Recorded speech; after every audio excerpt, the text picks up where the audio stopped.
introduced in Lok Sabha to be sent to JPC for discussion? One is that it was introduced in the Lok Sabha. Second, there was a voting which decided whether it should be introduced or directly sent to the JPC. In that voting, 20 of BJP MPs themselves were found missing. That shows that the kind of control they had despite issuing a whip, people chose to defy it. And that in itself is a big story. So before thinking of a two-third majority and coming up with this bill, they should save themselves this embarrassment so that this kind of a voting pattern is not repeated, and also exposes chinks in the, when we say in the armor of the mighty emperor, Mr. Narendra Modi. So yes, One Nation, One Election has gone to the JPC, and we know that it goes against the federal structure of the country, it goes against the constitution of this country, and we will continue to fight against it. But before we discuss One Nation, One Election, I'm hoping the JPC will also discuss the working of the Election Commission of India with regards to Maharashtra elections, the rise in voters registered between the Lok Sabha and Vidhan Sabha rose by over 40 lakhs. From where did they get these numbers? The voter turnout jumped by 13%. Those are transparency that we seek from the Election Commission of India, and I'm hoping that JPC would discuss that before they talk about One Nation, One Election. I was coming to the first around 20 MPs of BJP were missing. So BJP is likely to issue notice to MPs absent during the voting for One Nation, One Election bill introduced. No, they will have no other face saver but to send them a notice. But it did expose that BJP, for whatever it speaks, with their 240 MPs, there is something which is not right with them. And maybe they are also not in support of the One Nation, One Election idea. And that is why they chose to defy the whip rather than attend and be. Ambedkar Bharat वासियों के लिए भगवान तुल्य है, और ऐसे में ये कहना कि जितनी बार आप लोग उनका नाम ले रहे हैं उतनी बार अगर भगवान का नाम लेते तो आपने सुना ही क्या कहा गया, उन्होंने क्या बोला है।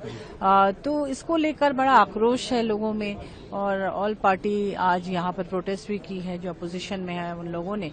तो भाषा और बोली में थोड़ा संयम होना चाहिए, क्या बोला जा रहा है नहीं बोला जा रहा है उस पर, और जिम्मेदार लोग जब इस तरह की बात करते हैं तो उसमें आक्रोश ज्यादा होता है। पूरे देश के लोग इससे आहत हैं, और आपने देखा कि एलओपी भी, चूंकि वो भी उस समाज से आते हैं जिस समाज से बाबा साहब अम्बेडकर बिलोंग करते हैं, और संविधान पर ही ये बहस चल रही है। आपको पता होगा, सारे लोग उस पर ही बोल रहे हैं।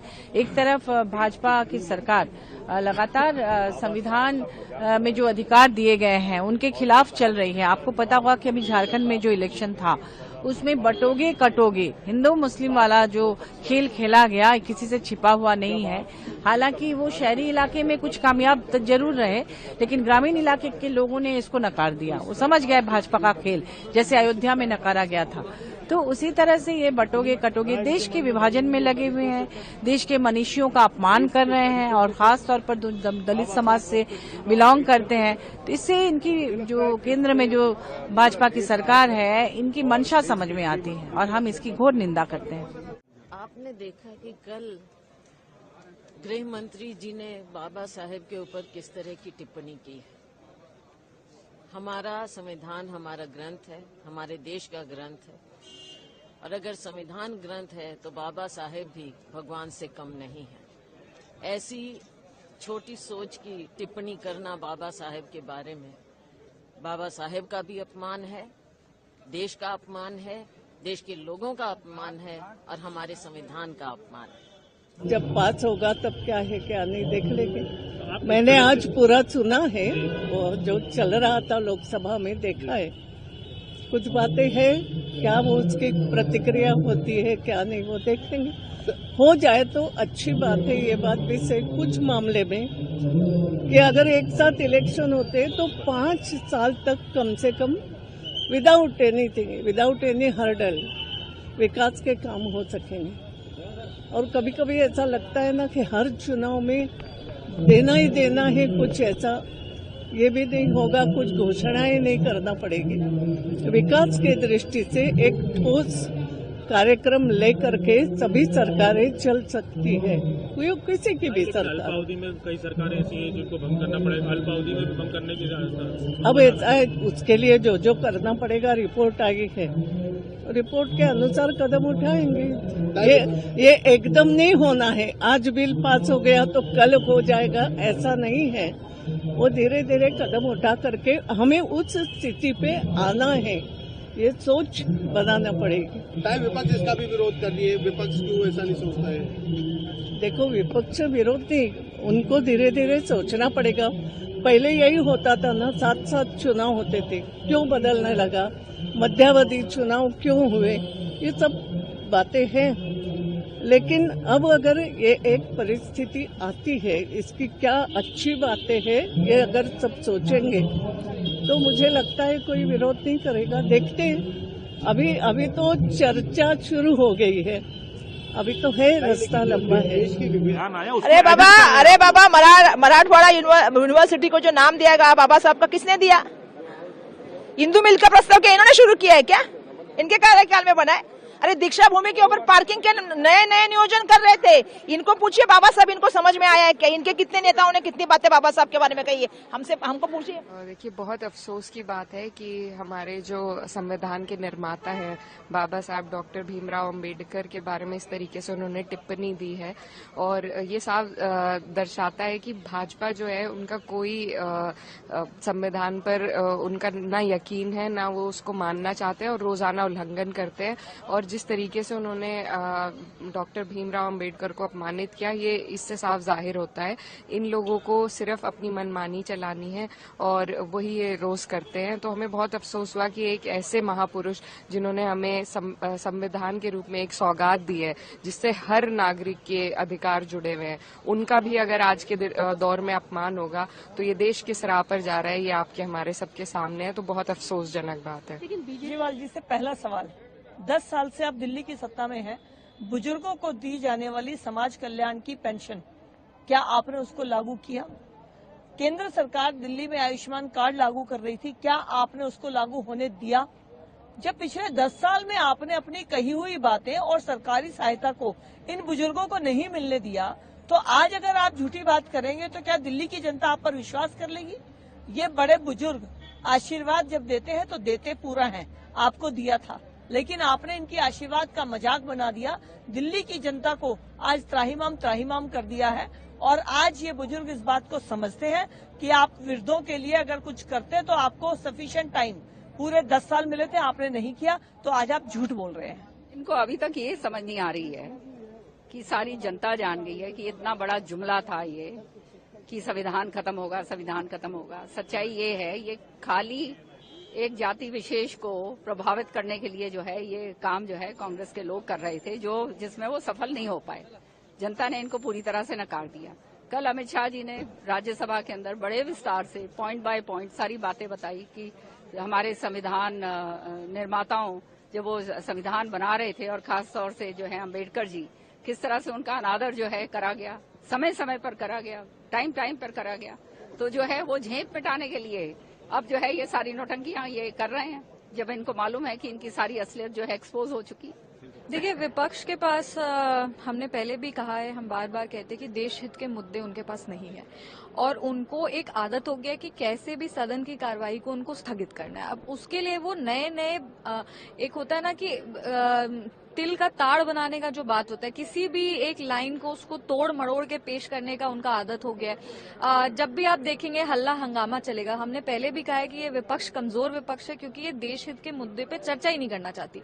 जब हम संविधान पे भी चर्चा कर रहे थे तब भी ये संविधान एक इतनी भाषण हुए, लेकिन संविधान शब्द उनके किसी ने भी संविधान के बारे में कुछ नहीं कहा। और जहां तक रही बात बाबा साहब अम्बेडकर जी की, तो हम लोग बार बार कहते हैं कि कांग्रेसी आज उनको एक पॉलिटिकल मुद्दा बना करके बार बार पेश करने का प्रयास करते हैं, लेकिन उनको कभी भी सम्मान उन्होंने नहीं दिया।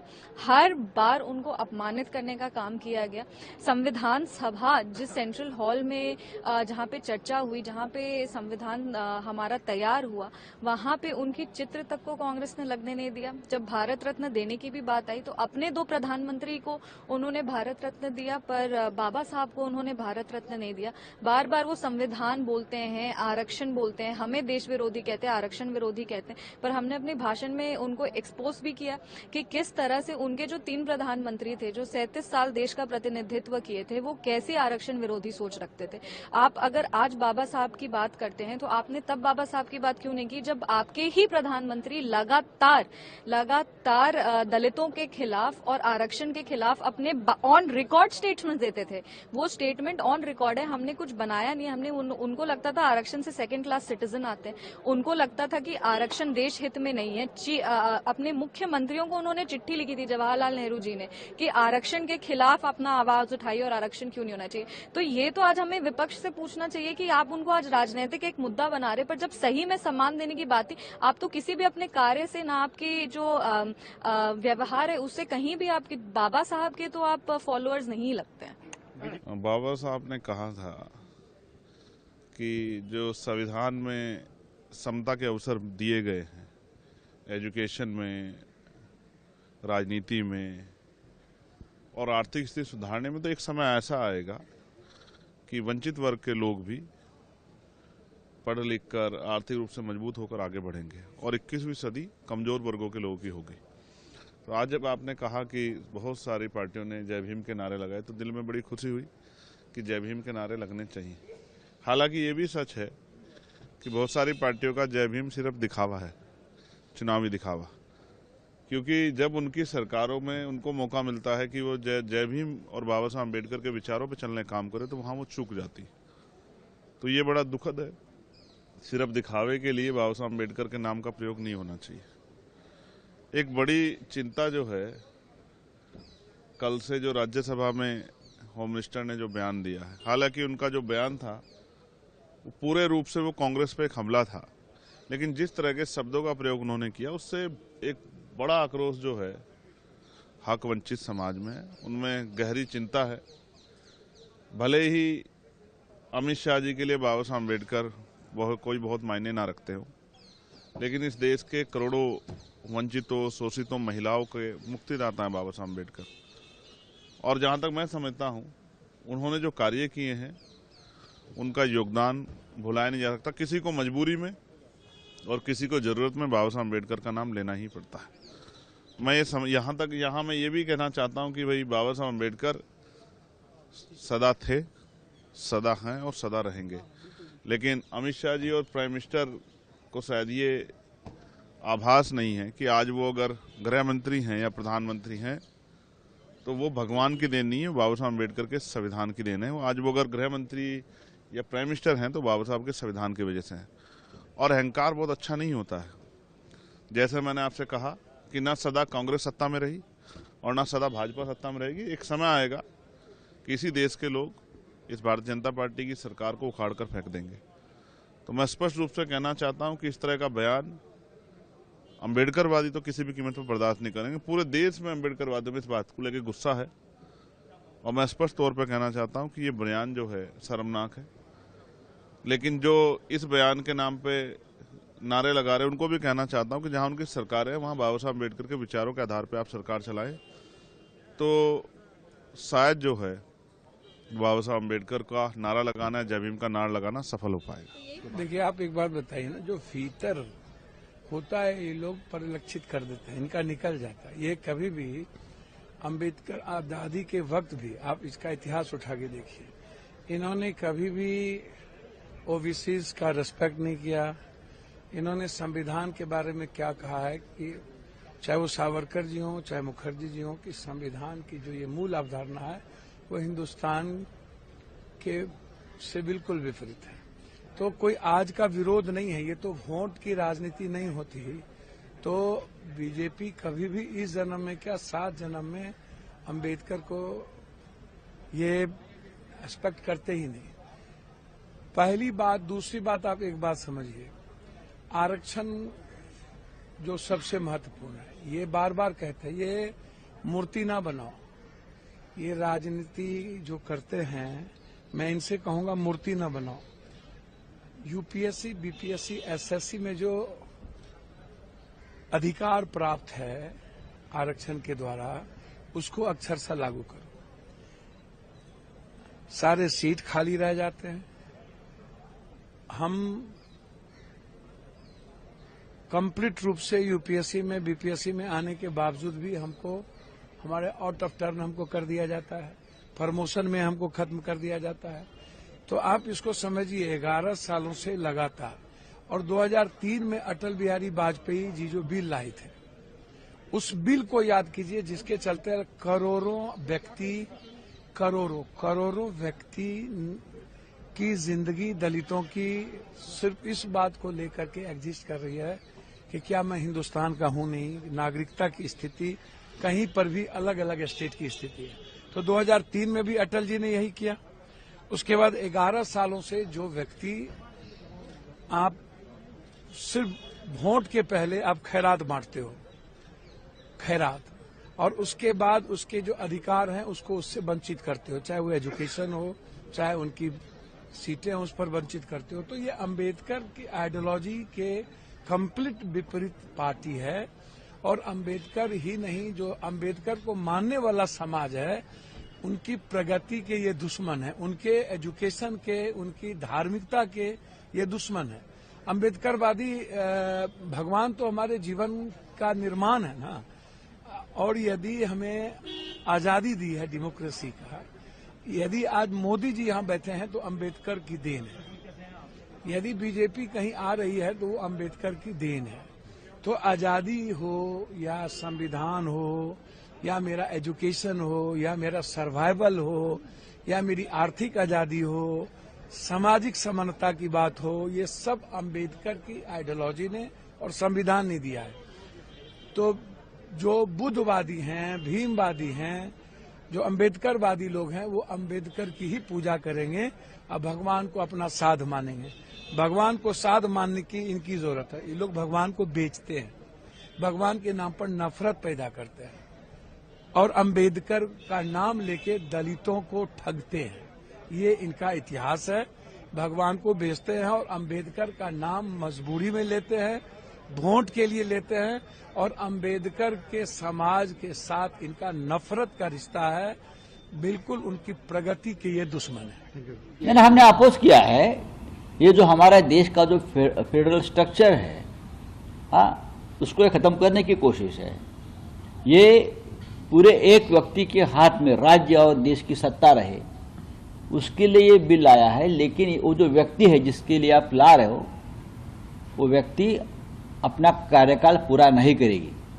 मैं आपको बता रहा हूँ सर, दो चीजें इसमें कहा जा रहा है कि जो हर बार चुनाव में बड़ा खर्चा होता है, चीजें रुक जाती है, विकास काम वो बचेगा। खर्चा ऐसा है कि जब एक खर्चा ठीक है, आपके बैंक के खाते में बीजेपी के ये 10,000 करोड़ कहाँ से आए, उसका हिसाब दीजिए, बाद में खर्चे की बात करिए। चुनाव में सबसे ज्यादा खर्चा करने वाली पार्टी अगर कोई होगी, वो भी काला बाजार से लाता है पैसा, ब्लैक मनी, वो बीजेपी है। ये बीजेपी का जो पैसा कहाँ से आता है, वो खर्चा आप कम कीजिए ना। आज सब विषयों पे सब विधायकों ने अपनी बात रखी है और किस तरीके से सकारात्मक रूप से विधानसभा का जो शीतकालीन सत्र है उसे चलाना है मुख्यमंत्री जी की अध्यक्षता में, उसके बारे में सबने बात करी है। तो अच्छा सत्र जाएगा। जो हमने विकासात्मक काम सरकार कर रही है, मुख्यमंत्री जी कर रहे हैं, पूरी सरकार मिलकर कर रही है, उसके बारे में चर्चा होगी। मगर एक बात साफ है कि हम बैकफुट में नहीं खेलने वाले, फ्रंट फुट में खेलेंगे और चौके और छक्के मारेंगे। इसलिए अगर किसी भी तरीके से भाजपा ये सोच रही है कि वो अपनी नकारात्मक सोच विधानसभा के अंदर चलाएगी और हमें बैकफुट पे करेगी, तो मैं उनको बताना चाहता हूं कि उनके एक एक के लिए जो है हम अकेले ही काफी है। सब मिलकर लड़ाई लड़ेंगे, पूरी मजबूती से लड़ेंगे। हिमाचल के मुद्दों को उठाया जाएगा और हिमाचल के साथ जो भेदभाव केंद्र सरकार कर रही है उसको, उन विषयों को भी रखा जाएगा और हिमाचल के विकासात्मक कार्यों को आगे ले जाने का दायित्व जो सबका है उसको हम पूरा करेंगे। नहीं, वो तो करें, जितनी रैलियां करनी है वो करते रहें, उनका अधिकार है। मगर मैं उनको कहना चाहता हूं कि आप सकारात्मक भूमिका से आगे बढ़े, हिमाचल के मुद्दों को उठाएं, उसमें सरकार आपका समर्थन करेगी। मगर अगर किसी भी तरीके से आप जो है हिमाचल की चुनी हुई सरकार के ऊपर बेबुनियाद आरोप लगाएंगे तो उसका पूरी मजबूती से जवाब दिया जाएगा, इसका मैं विश्वास दिलाना चाहता हूं। ये तो स्वाभाविक है कि जब लोकसभा में, राज्यसभा में पक्ष और विपक्ष होते हैं तो हर मुद्दे पर लोगों का नजरिया अलग अलग होता है, दलों का नजरिया अलग अलग होता है, वक्ताओं का नजरिया अलग अलग होता है, मगर संसद जैसे देश के सर्वोच्च लोकतांत्रिक फोरम में जब चर्चा होती है तब इसमें एक बात कॉमन होती है कि बात तथ्य के आधार पर होनी चाहिए और बात सत्य के आधार पर होनी चाहिए। कल से कांग्रेस पार्टी ने जिस तरह से तथ्यों को तोड़ मरोड़ कर रखने का प्रयास किया है, ये अत्यंत निंदनीय है और मैं इसकी निंदा करना चाहता हूं। ये क्यों हुआ? क्योंकि भारतीय जनता पार्टी के वक्ताओं ने संविधान पर, संविधान की रचना के मूल्यों पर, और जब जब कांग्रेस या भारतीय जनता पार्टी का शासन रहा तब शासन ने संविधान के मूल्यों का किस तरह से मूल्यांकन किया, संरक्षण किया और संवर्धन किया, इस पर फैक्ट के साथ भारतीय जनता पार्टी के वक्ताओं ने अनेक उदाहरणों के साथ जनता के सामने विषय रखे। संविधान पर हो रही चर्चा के दौरान कल जब राज्यसभा में केंद्रीय गृह मंत्री आदरणीय अमित शाह जी जब जवाब दे रहे थे तो उस वक्त सदन में मैं खुद भी वहां पर मौजूद था। कांग्रेस आज जिस तरीके से बाबा साहेब के सम्मान को लेकर चिंता जता रही है, ये वही कांग्रेस है जिन्होंने बाबा साहेब के रहते हुए, उनके जीते जी कभी उन्हें सम्मान देना जरूरी नहीं समझा। उन्होंने बाबा साहेब को चुनाव हरवाने का काम किया और तो और उनके जाने के बाद भी कभी भी कांग्रेस, उनके नेता, उनकी पार्टी ने कभी भी बाबा साहेब के सम्मान में कोई कार्य, कोई कदम उठाना जरूरी नहीं समझा। दशकों तक उनकी एक तस्वीर, उनके बनाए हुए संविधान जिसके आधार पर भारत की संसद कार्य करती है, उनकी एक तस्वीर तक भारत की संसद में लगाना कांग्रेस ने जरूरी नहीं समझा। पहली बार बाबा साहेब का तैलचित्र भारत की संसद में तब लगा जब देश में एक गैर कांग्रेसी सरकार आई। वीपी सिंह जी जब देश के प्रधानमंत्री थे, जिसमें मेरे नेता, मेरे पिता आदरणीय रामविलास पासवान जी श्रम एवं कल्याण मंत्री थे, उस वक्त पहली बार भारत की संसद में डॉक्टर बाबा साहेब भीमराव अंबेडकर जी की तस्वीर को भारत की संसद में लगाया गया, जबकि तब तक कांग्रेस के कई नेताओं की तस्वीर, बल्कि एक परिवार के 3-3 सदस्यों की तस्वीर भारत के संसद के सेंट्रल हॉल में लगी हुई थी। बाबा साहेब के सम्मान में इन्होंने भारत रत्न तक उन्हें देना जरूरी नहीं समझा, जिन्होंने हमारे देश के संविधान को बनाने का काम किया। उनको भारत रत्न भी उसी गैर कांग्रेसी सरकार के दौरान दिया गया। उनके जन्म दिवस पे छुट्टी की घोषणा उस वक्त की गई। आज कांग्रेस बस एक प्रतिस्पर्धा में, क्यों? क्योंकि हमारे प्रधानमंत्री आदरणीय नरेंद्र मोदी जी, हमारी केंद्र की एनडीए की सरकार ने एक एक करके बाबा साहेब से जुड़े हुए हर उस स्थल को चिन्हित कर विकसित करने का काम किया। भले वो मऊ में उनका जन्म स्थल हो, या जहां पे उन्होंने दीक्षा हासिल की नागपुर में उनकी दीक्षा भूमि हो, या जहां पे उन्होंने शिक्षा हासिल की लंदन में, उस स्थल को चिन्हित कर उसको विकसित करने का काम किया। यहाँ पर जहां पर रहते थे दिल्ली में अकबर अली रोड, उसको चिन्हित करने का काम किया। जहां पर उन्होंने चैत्य भूमि मुंबई में, इन तमाम स्थलों को, पांचों स्थानों को 30 स्थल के तौर पर चिन्हित कर उसको विकसित करने का काम किया। इस प्रतिस्पर्धा में आज कांग्रेस कहीं पीछे ना छूट जाए बाबा साहेब का नाम लेने के लिए, इसलिए आज वो उनका नाम लेने का काम कर रहे हैं। जबकि हकीकत है, जब तक कांग्रेस सत्ता में रही, इन्होंने बाबा साहेब का नाम लेना तो दूर की बात है, उनके नाम को भुलाने का काम किया। उनको जीते जी सम्मान नहीं दिया, उनके जाने के बाद उनको सम्मान देने का काम नहीं किया, और आज उसी कांग्रेस पार्टी को बाबा साहेब के सम्मान की चिंता हो रही है।